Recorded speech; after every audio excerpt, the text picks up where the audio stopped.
Olá, tudo bem? Meu nome é Bruna, seja bem-vindo. E enquanto não sai o nome da PGR e enquanto a gente não descobre se o Bolsonaro vai ou não vetar essa palhaçada que foi a votação lá da lei do abuso de autoridade, enquanto a gente espera isso acontecer, que tal a gente falar um pouco sobre educação literária?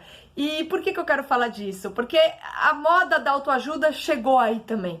Pois é, pasmem, a gente tem hoje em dia até gente se oferecendo a te ensinar como ler literatura. A gente chegou a este ponto. E a pessoa não diz assim, olha, para uma educação literária depende de um estudo e um interesse muito profundo pela sua própria língua, de preferência acompanhado do estudo de outras línguas, de preferência amparado pelo conhecimento, pelo menos instrumental, de alguma língua clássica, para você sair da zona de conforto e conseguir refletir sobre a linguagem, já que essas línguas antigas que a gente não fala mais, elas têm peculiaridades que as modernas não têm, né? Então, quando a gente estuda uma língua clássica, grego, latim, você sai completamente da sua zona de conforto. E isso te obriga a refletir sobre sua língua. E quanto mais você reflete, entende, percebe ali as estruturas formais, como é que a gente estabelece relação aqui, nessa, como é que a gente usa a palavra, quais são os tipos de sonoridade, que você começa a ficar mais atento à sonoridade da sua própria língua, quando você frequenta uma língua de sonoridade distinta. Enfim, quanto mais você sai da sua zona de conforto no campo da literatura, mais você tem distanciamento para olhar de cima a sua própria língua e melhor você consegue manejá-la, manipulá-la, né? E quanto mais você tem a capacidade de manejá-la e manipulá-la, ao mesmo tempo, maior se torna também a sua capacidade de reconhecer o vigor e o requinte poético deste ou daquele autor, né? Então a sua educação literária como um todo, ela se amplia, você se torna um escritor mais competente, um leitor mais competente, enfim, não tem receita, é um caminho pedregoso, é um caminho difícil, tá? É um caminho que leva longos anos. E mesmo assim eu tenho visto, sobretudo no Instagram, tá? Eu descobri isso aí, comecei a reparar algumas semanas, aí eu comecei a observar mais algumas páginas que eu vi ali, e eu vi que era isso mesmo. Você tem hoje em dia gente que vende, as pessoas ganham dinheiro em cima disso, né? Que vende uma instrução, como é que você vai ler clássico? Então as pessoas estão aqui agora, a gente chegou a um ponto da autoajuda, a autoajuda tá tão generalizada que ela chegou ao ponto de você ter aí gente que vai dizer como é que você lê, né? E é um negócio assim que me parece de um oportunismo bem grosseiro por dois motivos, né? Beleza, a autoajuda tá aí movendo o mercado há 40 anos, certo? A gente sabe, vai ser assim, tem gente que é idiota o suficiente para pagar para que uma outra que não faça o que ela faz, diga para ela como ela deve fazer isso que ela não faz. O coach, na verdade, é o cara que faz isso. É o cara que arranca, é o cara que você paga para ele te dizer como você deve ser, né? Então, é basicamente isso. Mesmo nas profissões, mas a minha empresa deu esse treinamento. Sim, a sua empresa está te distraindo, né? Porque ela tá vendo que vocês estão todos desmotivados e como ela não pode dizer a real, quer falar, tá, vocês estão desmotivados, talvez porque o seu emprego não tenha sentido nenhum mesmo, e é natural que você fique desmotivado em algum momento da sua vida.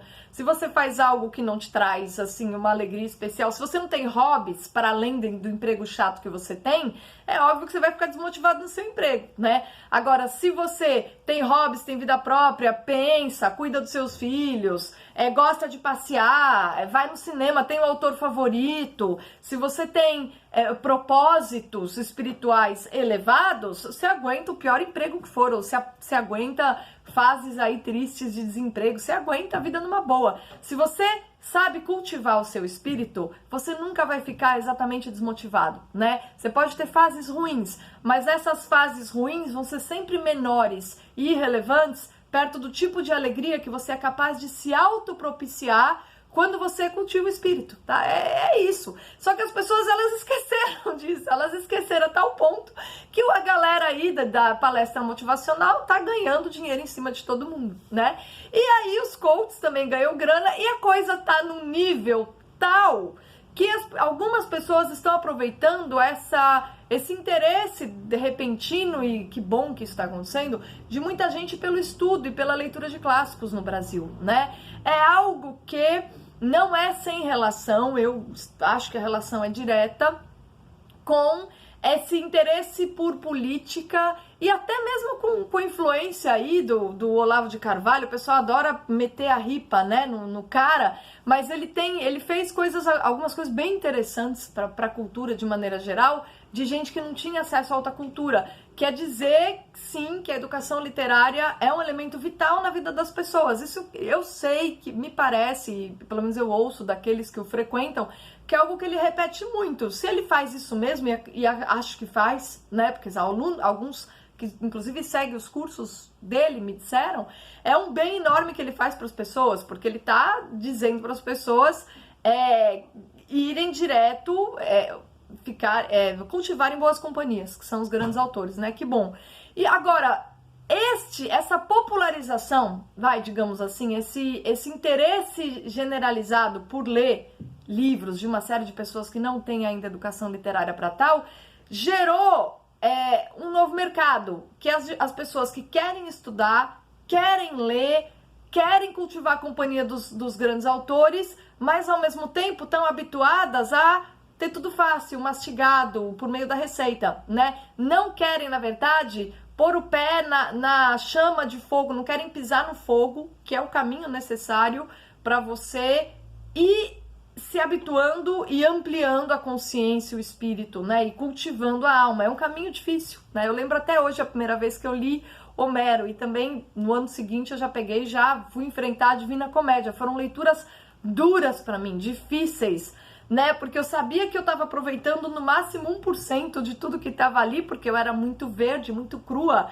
e eu não tinha capacidade de educação literária suficiente para aproveitar toda a beleza que eu entrevi ali. Mas mesmo assim eu persisti, eu continuei. E depois, quando eu fui reler esses autores, eu tinha me educado lendo, vocês entendem? Forçando mesmo, né? Então, assim, não tem regra, não tem começo, não tem assim, não, faz primeiro isso, depois aquilo. Não, você tem que sempre ir direto ao que é melhor, ir direto ao que é valioso. No começo vai ser extremamente difícil, porque você vai sair da sua zona de conforto, e ao longo do tempo você vai se habituando e cada vez mais refinando e se polindo e se tornando cada vez mais capaz de ser um leitor que consegue apreciar obras muito difíceis do ponto de vista da complexidade, né? Ou de uma estilística muito sofisticada, ou no caso da filosofia, desses autores ensaístas, assim, como eu adoro citar o Oakeshott nesse caso, porque ele é como Montaigne, né? É delicioso de se ler, mas se você não tem já familiaridade com todas as referências que ele tece ali, como se você estivesse num diálogo, fica estranho, você se sente alheio, né, ao ensaio. O ensaio, ele é um estilo extremamente fácil, mas para quem já tem um mínimo de educação literária, né? Então, agora, mesmo assim, eu vou dizer, tá, não leio. Cara, não, leia sim, para sentir a dificuldade, para sentir a falta que faz você tá em contato constante com os antigos, para sentir a falta que faz você ir lá e ler o teatro grego. Eu lembro até hoje também, uma das minhas primeiras leituras, ali 18, 19, 20 anos, foi pegar, ler Sófocles, Eurípides, né, Aristófanes. Eu fui lá e li todo o teatro grego. Por quê? Porque são obras nucleares da cultura que elas formaram os espíritos das pessoas por séculos, então elas estão nas entrelinhas de tudo que a literatura faz depois. Os recursos explorados ali, os grandes temas, né, a maneira como se explorar aqueles temas, os recursos formais, tá tudo ali. Então, se você vai se familiarizando com esse mundo, você vai aproveitando melhor tudo que veio depois, né? Então, assim, é uma regra que o Goethe, por exemplo, ele fala o tempo todo. O que a gente tem que fazer? Bom, ler os antigos, sempre leia os antigos. E é uma regra que ela é... Sabe, você não precisa frequentar, pagar um curso para um cara que vai te falar como ler os clássicos. Não faça isso com você mesmo, tá? Tenha autorrespeito.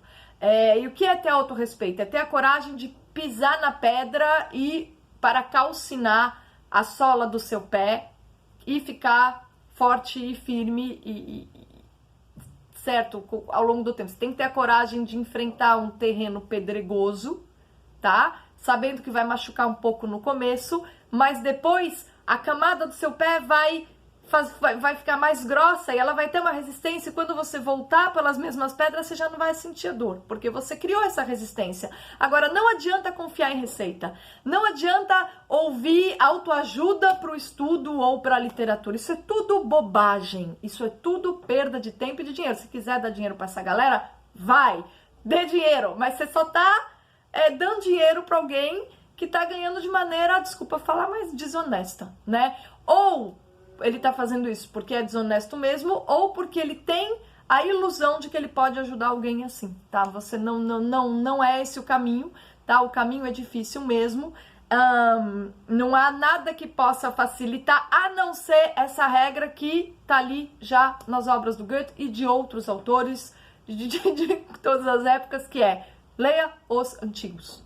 Por quê? Porque eles são justamente a base de nossa cultura literária, jurídica, filosófica, certo? Depois os pais da igreja vão também aproveitar as doutrinas morais dos antigos e vão reinterpretá-las à luz da doutrina cristã ou relacionar todas elas. Então, assim, seja qual for o seu campo de interesse, você vai precisar dos antigos sempre. Então, quanto mais você lê os antigos, melhor para você. Quanto mais cedo você começa, melhor para você, tá? Isso vai aproveitar ao longo da sua vida. Agora, ler os antigos sempre vai te tirar da sua zona de conforto, e no começo pode ser difícil. Quando você abre Homero, assim, pode ser difícil. Tá, e a pergunta que eu te faço é: e daí?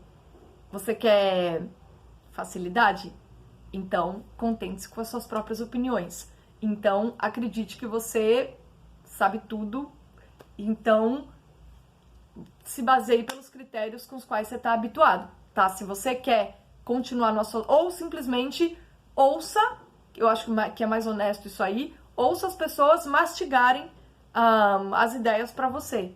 Agora, acreditar que há um método que vai te fazer entrar nos clássicos e entender os clássicos como você nunca entendeu, isso é cair mais no engodo deste mundo polifacetado e infinito da autoajuda, que nada mais é do que um modo de ganhar dinheiro com pessoas esperançosas que depositam a sua, enfim, que pra mim, eu diria assim, são preguiçosas demais para enfrentar os seus problemas e acomodadas o suficiente e iludidas o suficiente para acreditar que pagando para um terceiro, elas vão conseguir fazer progresso naquilo que só depende delas próprias, tá bom? Então é um grande engodo, mas se você, claro, gosta disso, vai em frente. Eu vou aqui continuar lendo os gregos, tentando me aprimorar e tentando seguir esse caminho que eu tenho seguido aí nas últimas 2 décadas de tentar morrer menos idiota do que eu nasci. Porque, sei lá, é uma fórmula, enfim, que dura uma vida toda e que não tem receita, tá bom? Só força de vontade e um empenho e, sobretudo, vontade de fazer isso é o que vai te fazer persistir. Então, não perca tempo com métodos. Se você quer só viver sua vidinha, beleza, não tem problema. Tem gente que gosta de estudar, se cultivar e ter cultura e educação literária, e tem gente que gosta de fazer outras coisas. Não tem problema, tá? Não é porque tá na moda agora, sei lá, ter cultura e sobretudo se você é um jovem conservador e o seu grupinho diz não, temos que estudar. Não é todo mundo que gosta de estudar e não tem problema nenhum nisso. Você pode ser bom em outras coisas e ajudar infinitamente e ser infinitamente valorizado por uma pessoa que gosta de estudar fazendo as coisas que você sabe fazer, certo? Porque a gente tem 1000 habilidades. O ser humano tem 1000 habilidades. Algumas pessoas são melhores em uma e outras são melhores em outra. Erudição, vida intelectual, educação literária são elementos importantes, mas não são todas as pessoas que querem, assim como eu digo, treinar a sola do pé, né? Calcinar a sola do pé para entrar nesse mundo. Então, se você não está disposto a começar raspando ali o pé na brasa, vai fazer outra coisa, beleza? Mas não dá dinheiro para essa galera mentirosa que tá fazendo aí a autoajuda da vida intelectual, que isso é tudo bobagem, beleza? Obrigada pela companhia, até a próxima.